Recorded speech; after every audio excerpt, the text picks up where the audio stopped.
అందరికీ నమస్కారం.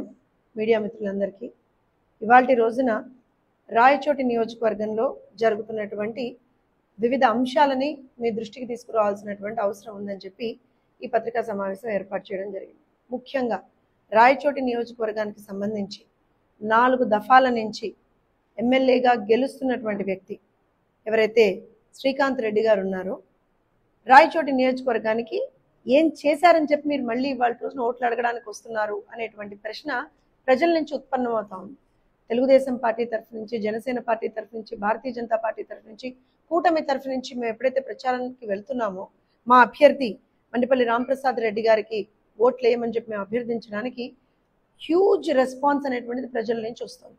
దానికి కారణం ఏంటి అనేటువంటి దాన్ని కనుక మనం చూస్తే, 4 సార్ల నుంచి ఎమ్మెల్యేగా ప్రజల చేత ఎన్నుకోబడినటువంటి ఒక వ్యక్తి శ్రీకాంత్ రెడ్డి గారు కనీసం ప్రజలకి మౌలిక వసతుల కల్పన కూడా చేయలేకుండా, ఏదైతే వాళ్ళకి సంబంధించినటువంటి మినిమం రిక్వైర్మెంట్స్ అనేటువంటి ఉంటాయో వాటిని కూడా పూర్తి చేయకుండా కేవలం మసిబూసి మారేడుకాయ చేసి మాత్రమే నడుపుతున్నారు తప్పించి ఇంకేమీ లేదు అనేటువంటిది చాలా క్లియర్గా తెలుస్తుంది.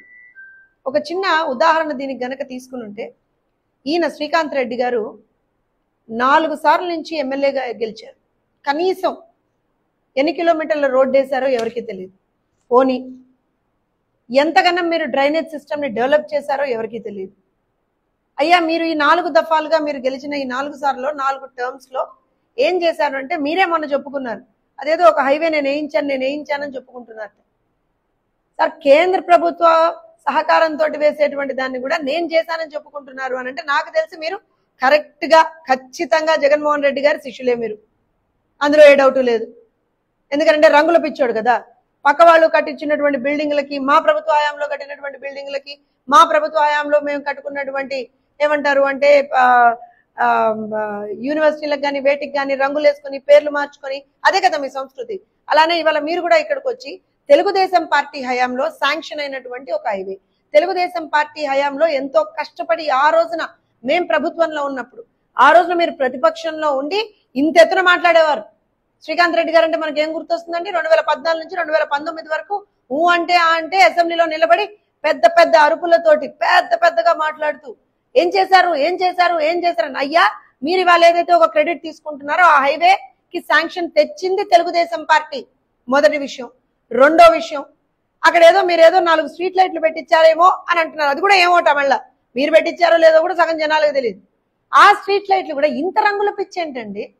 అది కూడా మళ్ళీ వైఎస్ఆర్సీపీ రంగులేనా? కలెక్టర్ ఆఫీస్ ని వదలలేదే మీరు? ఏది వదలకుండా ఇంత రంగుల పిచ్చి ఏంటి అసలు? నిజంగా మీరు ఇవాళ రోజున కట్టిన ఒక బిల్డింగ్ చూపించండి. అన్నా క్యాంటీన్లను మూసేశారు ఎక్కడికక్కడ. కనీసం ఈ రాయచోటి నియోజకవర్గంలో ఒక్క బిల్డింగ్ మీరు కట్టించి చూపించండి పోనీ. 1 కిలోమీటర్ రోడ్డు మీరు వేసి చూపించండి పోనీ. రాయచోటి నియోజకవర్గానికి రావాలి అంటే ఎంత ఇబ్బందులకు ప్రజలు గురవుతున్నారో ఒకసారి చూడండి. రాయచోటి నియోజకవర్గానికి వచ్చేటువంటి దారులన్నీ కూడా, ఆ రోడ్లన్నీ కూడా ఎంత భయంకరమైనటువంటి పరిస్థితుల్లో ఉన్నాయో ఒకసారి ఆలోచించండి మీరు. ఇవాళ రోజున ఇన్ని టర్మ్స్ గా మీరు ఇవాళ రోజున ఇక్కడ ఒక ఎమ్మెల్యేగా ఎలక్ట్ అయ్యి కూడా కనీస మౌలిక వసతులు, నీళ్లు కావచ్చు, డ్రైనేజీ కావచ్చు, ఇవి ఎందుకు చేయలేకపోయారండి? ఏమాపింది మిమ్మల్ని? 2014 నుంచి 19 వరకు ఏం చెప్పారు? మేము ప్రతిపక్షంలో ఉన్నాం, ఏం చేయలేకపోయాం అని చెప్పారు. మరి 2019 నుంచి 2024 వరకు మీరు ఇప్పుడు అధికార పక్షంలోనే కదా ఉన్నారు. ఏం చేశారు? రాయచోటి నియోజకవర్గానికి మీరు ఏం చేశారు? సింపుల్ గా సూటి ప్రశ్న అడుగుతున్నాం మేము. ఈ ప్రశ్నలు తెలుగుదేశం పార్టీయో, జనసేనో, భారతీయ జనతా పార్టీయో ఇస్తున్నవి కాదు. ప్రజల నుంచి మాకు ఓటేయండి అని మేము అభ్యర్థించడానికి వెళ్తున్నప్పుడు ప్రజలు ఇస్తున్నటువంటి ఆన్సర్ ఇది. అమ్మా, వాళ్ళు ఏం చెయ్యలేదు. 4 సార్లు ఎన్నికైనా సరే ఒక్కసారి కూడా ప్రజల పక్షాన ఏమీ చేసినటువంటి దాఖలాలు లేవు. సో అలాంటి వారికన్నా కూడా అనుక్షణం ప్రజల మనిషిగా తిరిగేటువంటి రాంప్రసాద్ రెడ్డి గారు, ఎక్కడ ఎవరికి ఏ ఆపత్తు ఉన్నా సరే, ఎక్కడికి ఎవరికి ఏ ఇబ్బంది ఉన్నా సరే నేనున్నానంటూ వెళ్లేటువంటి ఒక అన్న రాంప్రసాద్ రెడ్డి గారు. అలాంటి వ్యక్తినే మేము గెలిపించుకుంటాం. శ్రీకాంత్ రెడ్డి గారికి గట్టిగా బుద్ధి చెప్పాల్సినటువంటి అవసరం ఉంది. ఎందుకనంటే పెద్ద మాటలే తప్పించి చేతలు అనేటువంటివి శూన్యం అనేటువంటివి ప్రజలు చెప్తా ఉన్నారు. దాంతో పాటుగా ప్రజలకు కూడా మేము ఒక విజ్ఞప్తి చేసుకుంటా ఉన్నాం. 4 సార్లు ఒకే వ్యక్తికి మీరు అవకాశం ఇచ్చారు. 4 సార్లు ఆ వ్యక్తిని నమ్మి మీరు ఒక రకంగా మోసపోయారనే చెప్పాలి. ఎందుకంటే మీకు ఎన్నో హామీలు ఇచ్చారు, ఆ హామీల్లో ఒక్కటి కూడా నెరవేర్చకుండానే చెప్పాలి. ఈ 4 సార్ల నుంచి ఒకే వ్యక్తిని మీరు ఎన్నుకున్నారు, కానీ వారు మీకేం మంచి చేయలేకపోయినప్పుడు ఈసారి Telugu Desam party, Janasena party, Bharatiya Janata party కూటమి అభ్యర్థిగా మీ అందరి ముందరికి వస్తున్నటువంటి రాంప్రసాద్ రెడ్డి గారిని గెలిపించుకోవాల్సినటువంటి బాధ్యత మీ మీద ఉంది అని చెప్తున్నాం. ఒక్కసారి అవకాశం ఇవ్వండి. మేమేం జగన్మోహన్ రెడ్డి కాదండి, మాదే వైఎస్ఆర్సీపీ కాదు. ఒక్క ఛాన్స్ అని చెప్పి మీ నెత్తి మీద భస్మాసుర హస్తం పెట్టడానికి తెలుగుదేశం పార్టీ అభ్యర్థిగా, తెలుగుదేశం పార్టీ అంటేనే ప్రజల కోసం పుట్టినటువంటి పార్టీ, తెలుగుదేశం పార్టీ అంటేనే ప్రజలకి సేవ చేసేటువంటి పార్టీ, అలాంటి పార్టీ నుంచి ప్రజా సేవకుడిగా ఈ రోజున మళ్ళీ మేము ముందరికి నిలబెడుతున్నటువంటి రాంప్రసాద్ రెడ్డి గారు తను వచ్చి వాళ్ళ రోజున నాకు ఓటేయండి, నేను మంచి చేస్తాను నియోజకవర్గానికి అని చెప్తున్నారు. ఇంత క్లియర్ గా నియోజకవర్గానికి సంబంధించినటువంటి ఒక మేనిఫెస్టో ఇది ఒరిజినల్ గా ఇది Telugu Desam party, Janasena party, Bharatiya Janata party ఉమ్మడి మేనిఫెస్టో. ఇది మోదీ గ్యారంటీ అండ్ ఆల్సో ఇది మేమిచ్చేటువంటి బాబు షూరిటీ. ఇంత క్లియర్ గా అటు ఆడబిడ్డలకు కావచ్చు, రైతన్నలకు కావచ్చు, నిరుద్యోగులకు కావచ్చు, విద్యార్థులకు కావచ్చు, ప్రతి ఒక్క వర్గాన్ని ఆదుకునేటువంటి దిశగా మా మేనిఫెస్టో ఉంది. దాంతో పాటుగా ఇవాళ రోజున రాంప్రసాద్ రెడ్డి గారు నియోజకవర్గానికి సంబంధించినటువంటి ఒక మేనిఫెస్టో. ఎందుకనంటే ఇవాళ నియోజకవర్గంలో ఉన్నటువంటి ఇబ్బందుల్ని తెలిసినటువంటి వ్యక్తిగా, అణువణువున ఇక్కడ ఉన్నటువంటి ఒక ఇబ్బందుల్ని అవగాహనకి తీసుకున్నటువంటి వ్యక్తిగా, మనందరం కనుక చూస్తే డ్రైనేజ్ సిస్టమ్ ఏ రకంగా ఉందో చూస్తున్నాం మనం. దాన్ని నేను బాగు చేస్తాను అని చెప్పి హామీ ఇస్తా ఉన్నారు. అలానే మున్సిపాలిటీ పరిధిలోని మైనారిటీ మహిళల కోసం కొత్తపల్లందు ఒక 25 పడకల ప్రసూతి హాస్పిటల్ నిర్మిస్తాం అని చెప్పి హామీ ఇస్తా ఉన్నారు. ఇలా ఇన్ని హామీలను ఇక్కడ ఇచ్చున్నారు. దయచేసి మీడియా మిత్రులందరికీ కూడా దీనికి సంబంధించినటువంటి ఒక కాపీ ఇస్తాము. వీటన్నిటిని కూడా ప్రజల్లోకి తీసుకెళ్లవలసిందిగా మిమ్మల్ని కూడా విజ్ఞప్తి చేస్తున్నాం. ఎందుకనంటే నియోజకవర్గం అభివృద్ధి చెందాలి. రాజకీయంగా ఏ పార్టీ వస్తుందా, ఏ పార్టీ పోతుందా అనేటువంటిది పక్కన పెడితే 4 సార్లుగా ఒకే వ్యక్తికి మీరు అవకాశం ఇచ్చున్నారు ప్రజలందరూ. కానీ ఆ వ్యక్తి మీరు అనుకున్నటువంటిది చేయనప్పుడు, నియోజకవర్గం ఇంకా వెనుకబాటుతనంలోనే ఉన్నప్పుడు ఖచ్చితంగా నియోజకవర్గాన్ని అభివృద్ధి చేసుకోవాలి అంటే ఒక మంచి వ్యక్తిని, ప్రజా మనిషిని ఎన్నుకోవాల్సినటువంటి అవసరం ఉంది. సో అందుకే నేను చెప్పేది ఏంటి అంటే ఇవాల్టి రోజున ఇప్పుడు ఇక్కడ ఇందులో నేను ఇంకో కొన్ని మనం కోట్ చేయాలి అంటే టెక్స్టైల్ ఫ్యాక్టరీ ద్వారా ఒక 30,000 మందికి ఉపాధి నేను కల్పిస్తాను. ఎమ్మెల్యేగా నన్ను ఎన్నుకుంటే 30,000 మందికి నియోజకవర్గంలో నేను టెక్స్టైల్ ఫ్యాక్టరీ ద్వారా 30,000 మందికి నేను ఉపాధి కల్పిస్తాను అనేటువంటి హామీ ఇస్తా ఉన్నారు. అలానే ఒక టొమాటో ప్రాసెసింగ్ పరిశ్రమని ఏర్పాటు చేస్తామని చెప్తా ఉన్నారు. అలానే షాదీఖానా ఏర్పాటు చేయడం కోసం మేము ప్రయత్నిస్తామని చెప్తా ఉన్నారు. అలానే మనం గనక తీసుకుంటే అండర్ గ్రౌండ్ డ్రైనేజ్ సిస్టమ్ ఏదైతే ఉందో దాన్ని మేము ప్రాపర్ గా డెవలప్ చేస్తామని చెప్తా ఉన్నారు. ఇలా ప్రతి ఒక్కటి కూడా ప్రజా అవసరాలకి అనుగుణంగా రాంప్రసాద్ రెడ్డి గారు మాటిచ్చున్నారు. మేమేమి జగన్మోహన్ రెడ్డి కాదు, మాదేం వైఎస్ఆర్సీపీ పార్టీ కాదు. మద్యపాన నిషేధం చేస్తామని చేయకుండా, సిపిఎస్ రద్దు చేస్తామని చేయకుండా, నిరుద్యోగులకి ఉద్యోగాలు ఇస్తామని ఇవ్వకుండా ఇలా దొంగ హామీలు, మోసపూరితమైనటువంటి హామీలు ఇచ్చేటువంటి పార్టీ మాది కాదు, ఇచ్చేటువంటి వ్యక్తులు మేము కాదు, అలాంటి సిద్ధాంతం మాది కాదు. చేయగలిగింది మాత్రమే చెప్తాం. ఇవాల్టి రోజున మేము బయటికి వచ్చి తెలుగుదేశం పార్టీ తరఫు నుంచి, జనసేన పార్టీ తరఫు నుంచి, భారతీయ జనతా పార్టీ తరఫు నుంచి మేము ఒక ఉమ్మడి మేనిఫెస్టో ఇచ్చాం. ఆడబిడ్డలకి 1,500 రూపాయల నెలకి, ఇళ్లలో ఉన్నటువంటి పిల్లలకి తల్లికి వందనం పేరుతో 15,000 రూపాయలు, ఎంతమంది పిల్లలుంటే అంతమందికి, ప్రతి ఇంటికి 3 గ్యాస్ సిలిండర్ల చొప్పున. అలానే కనుక మనం తీసుకుంటే 20 లక్షల ఉద్యోగాలు వచ్చేంత వరకు ప్రతి నిరుద్యోగికి 3,000 నిరుద్యోగ భృతి. ఇలా ప్రతి ఒక్కటి కూడా రైతన్నలకు 20,000 రూపాయల భరోసా, రైతు భరోసా, ఇలాంటివి మేము ప్రతిదీ చేస్తాం. ఇది వరకు కూడా మేము చేసి చూపించాం. అన్నా క్యాంటీన్లతోటి 5 రూపాయలకి పేదలకి పట్టెడు అన్నం పెట్టినటువంటి చరిత్ర మాదైతే, అలాంటి అన్నా క్యాంటీన్లనే కూల్చేసినటువంటి ఒక దుర్మార్గుల చరిత్ర వాళ్ళది. సో ప్రజలు కూడా ఇవాళ రోజున ఆలోచన చేసుకోవాలి. ఎవరిని మీరు ఎన్నుకోవాలి, ఎవరిని మీరు ఎన్నుకుంటే మీ నియోజకవర్గం బాగుపడుతుంది, రాష్ట్రం బాగుపడుతుంది, తద్వారా దేశ ప్రగతిలో మనం ఏ రకంగా భాగస్వాములు అవ్వచ్చు అనేటువంటిది. ఇవాళ రాయచోటి నియోజకవర్గ ప్రజలందరికీ కూడా, ముఖ్యంగా యువతకి, మహిళలకి మాత్రం ఒక ప్రత్యేకమైనటువంటి విజ్ఞప్తి చేస్తా ఉన్నాను. రాష్ట్రంలో యువత అందరి భవిష్యత్తు అంధకారంలో గత 5 సంవత్సరాలుగా మిగిలిపోయింది. అలాంటి పరిస్థితుల్లో కూటమి ప్రభుత్వాన్ని ఎన్నుకుంటే ఒక 20 లక్షల ఉద్యోగాలతోటి మీకు, దాంతో పాటుగా మీ స్కిల్ సెట్ ని డెవలప్ చేసే దిశగా ప్రతి ఒక్కటి కూడా ముందరకు తీసుకెళ్తూ మీకు ఒక బంగారు భవిష్యత్తునిచ్చేటువంటి దిశగా Telugu Desam party, Janasena party, Bharatiya Janata party కృషి చేస్తాయి. అలానే మహిళలందరికీ కూడా ఒక మాట చెప్తా ఉన్నాను. 5 సంవత్సరాల జగన్మోహన్ రెడ్డి పాలనలో 30,000 మంది మహిళలు అదృశ్యమయ్యారు. 5 సంవత్సరాల జగన్మోహన్ రెడ్డి పాలనలో ఎంతో మంది మహిళల మీద అఘాయిత్యాలు చూసాం.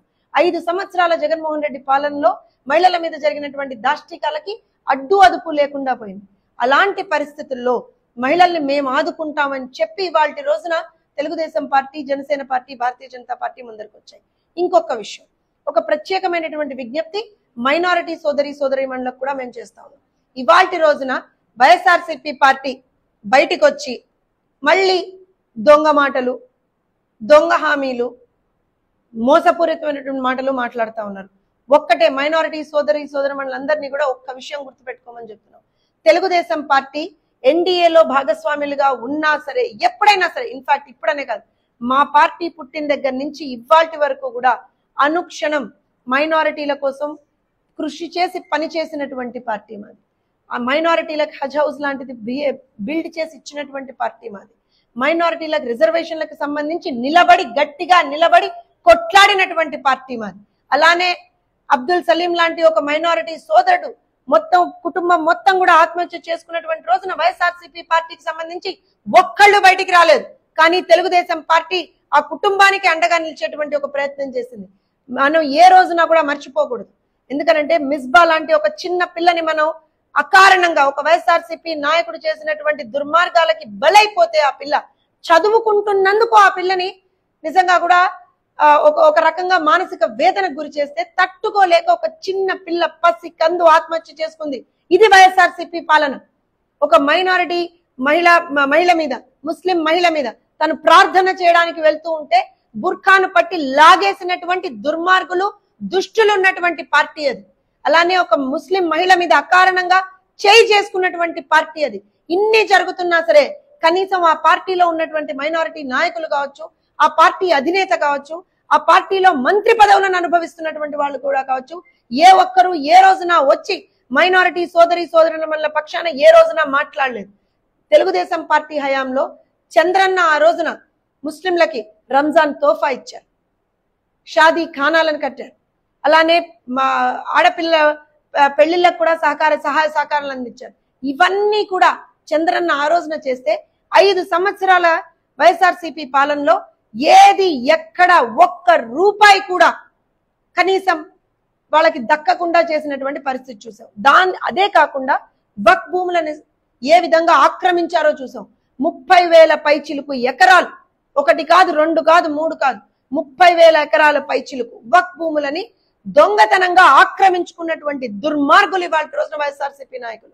ఇవన్నీ చూస్తూ కూడా, ఇవన్నీ మనం గమనిస్తూ కూడా, ఇవన్నీ ప్రజలందరూ కూడా వాటికి విక్టిమ్స్ అవుతూ కూడా రేపొద్దున మళ్ళీ వైఎస్ఆర్సీపీ పార్టీ నుంచి నిలబడ్డటువంటి అభ్యర్థులను ఎవరినన్నా ఎన్నుకుందాము అనేటువంటి ఆలోచన కూడా చేస్తే మాత్రం రేపొద్దున ప్రపంచంలో నిజంగా కూడా భారతదేశంలో ఆంధ్రప్రదేశ్ అనేటువంటి రాష్ట్రం ఒకానొక టైంలో ఉండేదేమో అనేటువంటి పరిస్థితి మాత్రం వస్తుంది. దయచేసి రాయచోటి ప్రజలందరికీ కూడా, నియోజకవర్గ ప్రజలందరికీ కూడా ఒక విజ్ఞప్తి చేస్తా ఉన్నాం. ఈసారి రామ్ ప్రసాద్ రెడ్డి గారికి అవకాశం ఇవ్వండి. ఒక మంచి నాయకుడిని ఎన్నుకుందాం. రాయచోటిని మనం ఇవాళ రోజున అభివృద్ధి చేసుకుందాం. ఏవైతే మౌలిక వసతుల కల్పన జరగాలో, ఏదైతే ఉద్యోగ ఉపాధి కల్పన జరగాలో, ఏదైతే ఆడబిడ్డలకు ఒక మంచి భద్రతను కల్పించాలో, రైతన్నలకి భద్రతను కల్పించాలో, వ్యాపారస్తులకు ఒక భద్రతను కల్పించాలో, ప్రతి ఒక్క వర్గాన్ని అక్కను చేర్చుకోవాలో, మైనారిటీలకి ఒక భద్రత కల్పించాలో, వాళ్ళకు ఒక భరోసా కల్పించాలో, ఇవన్నీ చేయగలిగినటువంటి పార్టీ తెలుగుదేశం పార్టీ. ఇవన్నీ చేయగలిగేటువంటి ప్రభుత్వం రేపొద్దున రాబోయేటువంటి కూటమి ప్రభుత్వం. దయచేసి రాయచోటి ప్రజలందరికీ కూడా మరొకసారి విజ్ఞప్తి చేస్తా ఉన్నాము. సైకిల్ గుర్తు మీద ఓటేయండి. రేపొద్దున ఇక్కడ అసెంబ్లీ నుంచి రామ్ ప్రసాద్ రెడ్డి గారిని సైకిల్ గుర్తు మీద ఓటేసి, అలానే పార్లమెంట్ నుంచి కిరణ్ కుమార్ రెడ్డి గారిని ఏ విధంగా అయితే మనం కమలం పువ్వు గుర్తు మీద ఓటేసి గెలిపించండి అని చెప్పి మేము కోరుతా ఉన్నాం. మరొక్కసారి అందరికీ కూడా, మీడియా మిత్రులందరికీ కూడా చెప్తున్నాం, మా ఉమ్మడి మేనిఫెస్టో ఇది మోదీ గ్యారంటీ, అలానే బాబు షూరిటీ. ఏ విధంగా అయితే 20 లక్షల ఉద్యోగాలు ఇవన్నీ మేము చెప్పున్నాం. దాంతో పాటుగా మండిపల్లి రామ్ ప్రసాద్ రెడ్డి గారి నియోజకవర్గానికి సంబంధించినటువంటి ఒక మేనిఫెస్టో, దీన్ని కూడా మేము చాలా గర్వంగా ముందరికి తీసుకెళ్తా ఉన్నాం. ఎందుకంటే ఇప్పటికి 4 సార్లు ఎన్నికైనటువంటి వ్యక్తి ఏది పట్టించుకోకుండా వదిలేస్తే మేము రేపు పొద్దున్న అధికారంలోకి వచ్చి అన్ని చేస్తామని చెప్పి ఒక భరోసా ఇస్తున్నాం. సో ఖచ్చితంగా మేము రిక్వెస్ట్ చేస్తా ఉన్నాం, 3వ క్రమ సంఖ్య మీద సైకిల్ గుర్తు మీద రామ్ ప్రసాద్ రెడ్డి గారికి ఓటేసి అత్యధికమైనటువంటి మెజారిటీతో గెలిపించాలని చెప్పి మేమందరం కూడా విజ్ఞప్తి చేస్తాం.